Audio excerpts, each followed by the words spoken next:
Assalamualaikum warahmatullahi wabarakatuh. Kembali lagi di sini dengan saya Siti Maisa, NIM E 2019-1061. Di sini saya akan menjawab tanggapan dari Bapak Wadud, yaitu tentang kebijakan moneter dalam perspektif ekonomi Islam. Yang pertama adalah pengertian dari kebijakan moneter. Jadi kebijakan moneter itu adalah seperangkat kebijakan ekonomi yang dibuat untuk mengatur ukuran serta tingkat pertumbuhan pasokan uang di dalam perekonomian negara. Jadi itu pengertian dari kebijakan moneter. Selanjutnya jenis-jenis kebijakan moneter.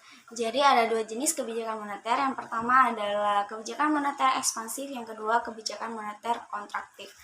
Jadi kebijakan moneter ekspansif ini merupakan kebijakan yang diambil oleh pemerintah untuk meningkatkan jumlah uang yang beredar di masyarakat. Tujuannya adalah untuk mengatasi pengangguran dan peningkatan daya beli masyarakat.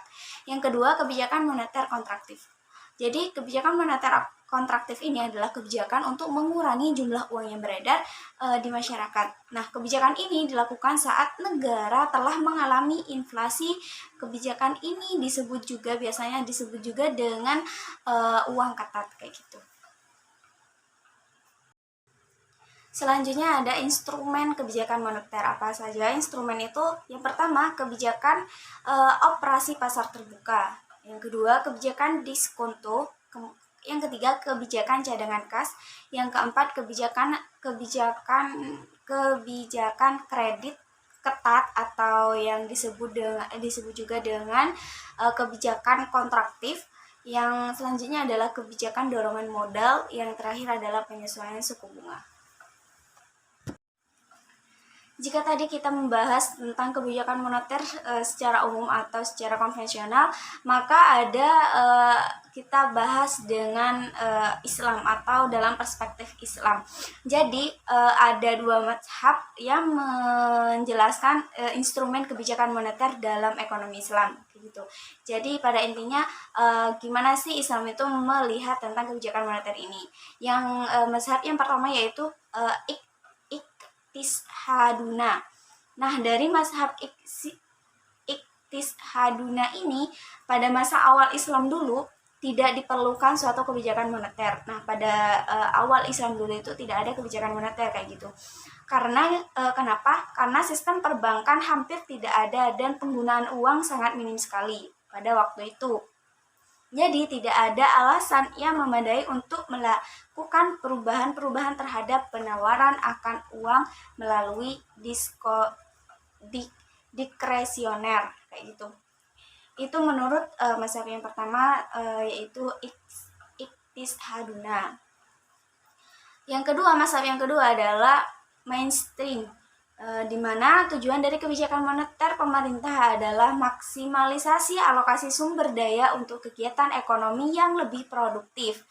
Kalau dalam Islam itu Al-Quran sudah menjelaskan, Al-Quran sudah melarang praktek penumpukan uang atau penimbunan uang karena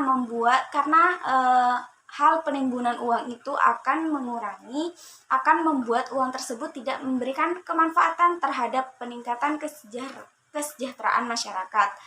Jadi maka dari itu Al-Quran melarang penimbunan uang. Selanjutnya yang terakhir ada instrumen kebijakan moneter dalam ekonomi Islam. Jadi di sini ada instrumen kebijakan moneter. Yang pertama hisbabatul ihtiyati. Yang kedua ikna al-ma'wi. Yang ketiga nisbatul iqroh. Yang keempat iyadatus sanadat. Yang kelima as-suqwal islamiyah. Yang ketujuh Islamic sukuk. Yang selanjutnya al-istimar al-hukumi.